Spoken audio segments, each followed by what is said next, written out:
On August 22nd, 2022. Will the secretary please do roll call? Graff present. Strasser present. Harris here. Are there any correction to the minutes for the July 25th meeting? If not, I'll entertain a motion to approve the minutes. So moved. Second. All those in favor? Aye. The minutes are approved. The motion passes. Next, we have general agenda items. Chief Bliven will give the life-saving award presentation for the Wausau Police Department. Good morning. Good morning. Morning. If I can have Officer Ketter-Henry and Officer Grund come to the front, please. I think it was just last month that we issued a couple of life-saving awards, and just identify that Officer Ketter-Henry was here last month and received a life-saving award. And actually, were somewhat similar circumstances. These guys also both worked the night shift last night, so they might look a little peaked and tired. They had a busy night, no doubt, and busy weekend, so appreciate them sticking around and being here, even when they're tired. It sounds like Officer Grund still got a couple reports to do, so he's got to go back to the office. But these guys are here. You know, sometimes it's easy for us to forget that it's convenient for us to be here at 7:30 in the morning. It's not always convenient for night shift officers to be here at this time, so appreciate these guys being here. I'm going to go through the incident itself, and then I'll just make a couple comments about the incident. On July 18th, 2022, officers were dispatched to a report of a male sitting on the railing of the Bridge Street Bridge. Officer Michael Grund arrived first and communicated to other responding officers that the male was seated on the railing on the south side of the bridge. Officer Ketter-Henry arrived just moments later. When the two officers approached the male on the bridge, the male began shouting that he just wanted to end it. He asked the officer, "Who cares?" And Officer Grund began engaging the male in conversation. Officer Grund asked the male to look at him, at which point Officer Ketter-Henry was able to sneak up behind the male, grab him around the waist, and pull him backwards and down off the guardrail. They immediately de-escalated the situation by assuring the male that he was okay and proceeded to assist him, calm him, and ultimately transport him to North Central Health Care, where he was admitted. Officer Ketter-Henry's coordination with Officer Grund, who seemed to understand what was about to happen, without having an opportunity to formulate a plan, was nothing short of amazing to watch on body camera. Officers Grund and Ketter-Henry worked together seamlessly to save the life of an 18-year-old male who seemed intent on causing himself harm. These officers did a fantastic job, and I think about, you know, sometimes when you see professional athletes and they're on the football field and the quarterback and the wide receiver are on the same page and they don't even have to communicate, they know where each other's going to be. And you see this on body camera, and it is like Officer Grund knew exactly what Officer Ketter-Henry was going to do. And so he was able to get the attention of the person on the bridge, and Officer Ketter-Henry was able to step in there. And these guys did just tremendous work. When you see it on body camera, it's so dynamic. You know, the male sitting with his legs hanging over the guardrail and sitting on there. He had ridden his bicycle up there, and it was pretty fast. They did a fantastic job.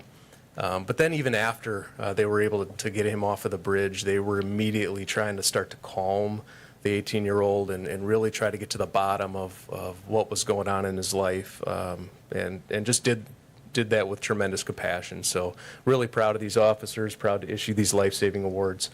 So I'll do that now.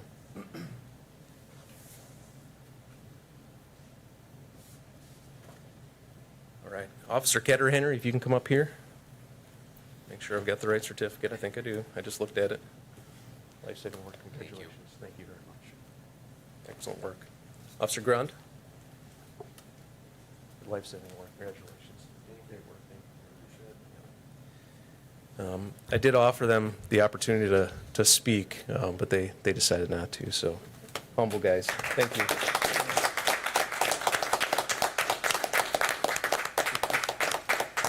Thank you, gentlemen, for your service. It makes me proud to be part of this organization when you see things like that. So thank you. Thank you. On behalf of the Wausau Police and Fire Commission, I sincerely want to congratulate you, Officer Grun and Officer Kidder Henry, for this well-deserved honor and distinction. And thank you for your great work, heroism, and service to this community. We appreciate you. Thank you. All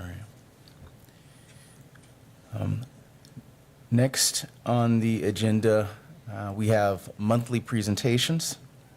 We will start with the monthly presentation of the Fire Department operations.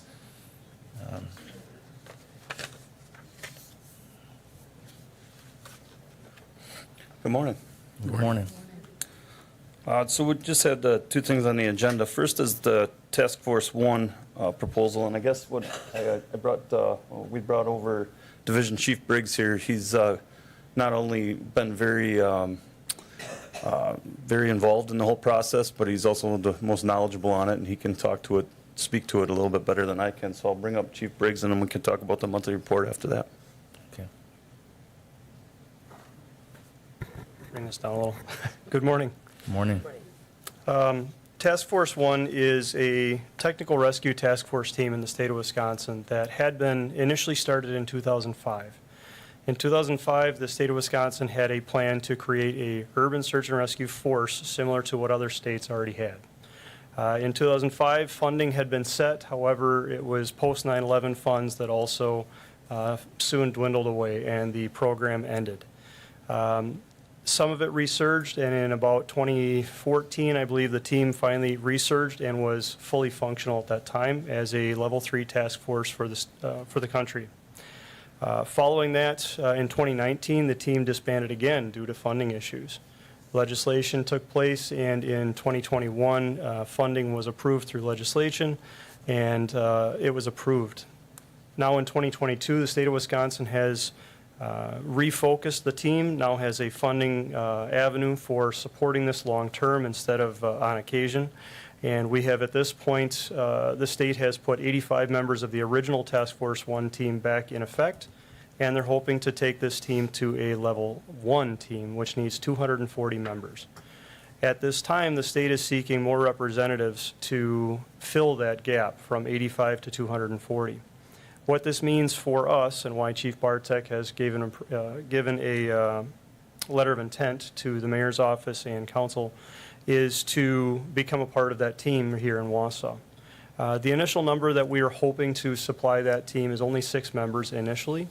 That way we don't deplete the members and the numbers that we do have here protecting the city of Wausau. There are some very nice things that can benefit the city of Wausau, and there are avenues where it will benefit us more than it will hurt us. For example, there is a full cost recovery for it, paid at the rate that our employees currently make, so it's not like we have to make up a difference. There are full benefits for their insurance, for liability. But one of the greatest benefits of this program and of this process is the training and the equipment and abilities that we don't currently have here in Wausau. We're currently trained to rope rescue operations or technician, depending on the member, confined space technician across the board, hazmat technician that we already do. But there's also things like collapse rescue and trench rescue. One thing that we're very lacking in is swiftwater rescue, although we have a swiftwater course here in the city of Wausau. All of these disciplines are trained for at the state level to the national standards, which would increase not only capability of our department, but through these 6 members, they can also become trainers to train more of our members for these disciplines. It takes us from a very proficient current, maybe 3 or 4 different disciplines, to a full proficiency in about 7 with those 6 members, and then they can pass on their knowledge from there. So the team is extremely valuable, not only to the state and to the national response plan, but also here to the city of Wausau as well. Thank you. Any questions? What kind of commitment do you have? What's your range at? Good question. So initially, the training is 330 hours per members within 18 months of the team, of them starting the team. From that point, there are short deployments throughout the year. I believe you have to make 2 of the 3 deployments of a 2 to 3 day training session out of the year. So that means a member would go away from the city, away from their family for 2 to 3 days at a time, only twice a year. Additional to that is a single day deployment in the state, and these are all in-state deployments, for a 10-hour day where they're maintaining equipment, they're doing a scenario, and getting the cache of equipment back in effect in case they get deployed in the state. As a level 3 team, the deployments are less risky to the member and to the team themselves. Initially, going to a Team 1 means you'd be deployable for things like occurred on 9/11 or the Surfside condo collapse that happened near Florida. The other thing that does happen is that 18-month, 330 hours, that's a dramatic amount of time where they're not here in the city. There is things we can do for backfill already. They, again, fully funded, liability, insurance, everything is covered for that. But it provides a capability that we just don't have in this location. We do have a county technical rescue team that is really struggling for members. It's a volunteer basis. So the greatest technical rescue capability we have anywhere in central Wisconsin is us already, and we're just not as prepared as we could be. How do you identify the individuals that will become members? It would be an application process similar to the TEMS team, similar to Mobile Field Force or Hazmat. So it would be an application process in which those who already have an interest or have some education already could apply for it. One of the difficulties for us is although we have a lot of members that are trained in some of these disciplines, their education doesn't count towards that state requirement because it is a national curriculum they have to follow. So although they may have good knowledge and experience that will help them through the process, they have to apply, but that helps us in the selection process as well. If there's a disaster in Milwaukee, they Yep. would be deployed to that? Correct. So departments are required in the state of Wisconsin to be capable of supporting ourselves for the first 24 to 72 hours. And that would be us supporting the city of Wausau, for example, for that period of time. Let's say Milwaukee does have an emergency. They have to support themselves for the first 24 to 72 hours for the team to fully mobilize to get there because they have to come in from all departments throughout the state of Wisconsin, go to the REACT Center down by Volk Field, get all the equipment that's cached up, and then go to Milwaukee from there. So this team is not just for Wisconsin. This would be nationally deployable if they can hit that 240-person mark and become a level 1 team. Back to the members. So given the time requirement, is it something you have a lot of people interested in, or do you feel like? So initial numbers, there's some questions already because the details, although they're in black and white, there's a lot of little details that aren't in black and white. So we do have quite a few people that are definitely asking a lot of questions that are showing great interest. I don't know if we have 6, 9, 12, the whole department full. Not sure. How many other cities in the state have a team like this? As far as contributing to the Wisconsin Task Force team, it's around, I believe it was 11 or 12 current departments that are contributing members to that team.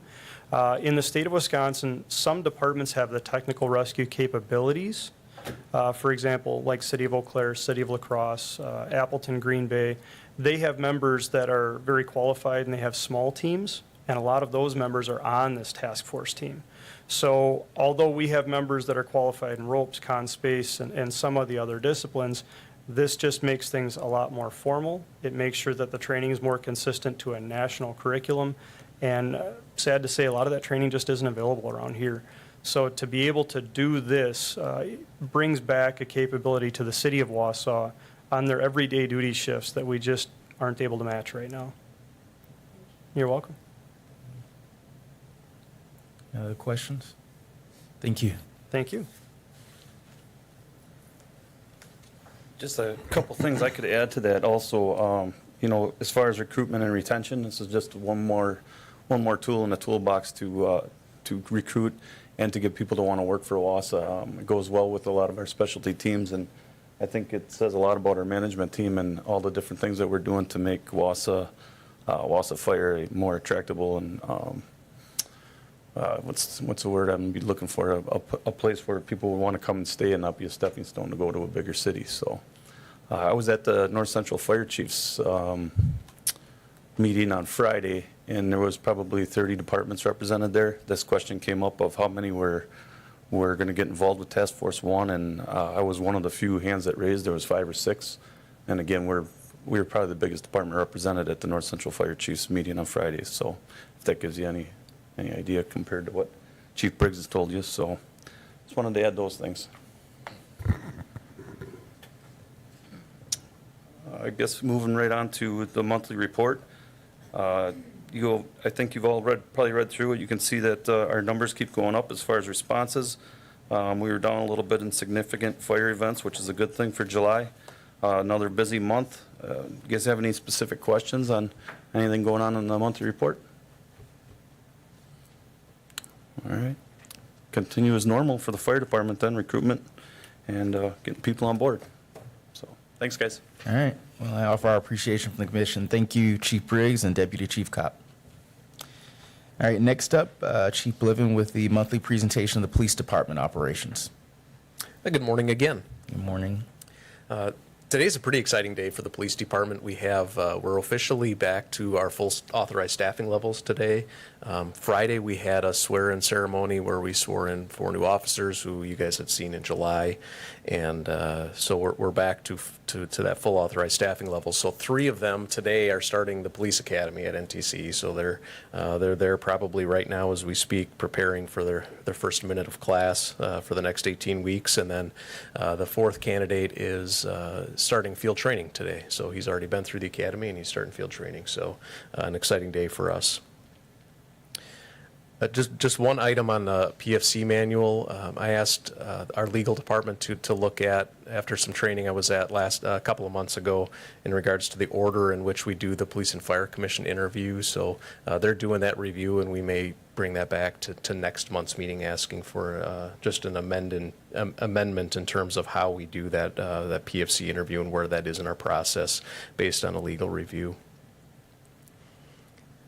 Tomorrow night at the Finance Committee meeting, there will be a discussion on Warming Center. Catholic Charities has agreed to open the Warming Center 365 days a year. Right now, it only operates from November 1st until April 30th, and then in the summer, there isn't a place for those folks to be at night. So there will be a discussion about that. The city is evaluating whether or not to spend ARPA dollars, COVID dollars on funding 6 months of their operations for the Warming Center, and that was a request that the mayor asked me to submit for that funding. So there will be discussion on that. I think that would be really helpful in terms of some of the issues that we see in our downtown and the struggles that we have in terms of law enforcement responses and fire department responses as well. So hopefully that will move through City Council. We also have our community outreach specialist. That's the individual who will be working with and doing outreach to our homeless population.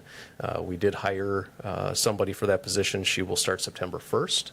So that's another step forward in the right direction. The person that we hired is Tracy Rieger, and she was the person who ran and oversaw the Warming Center for Catholic Charities for many years. She's a fantastic candidate, so we're excited to have her on board here in just a little over a week.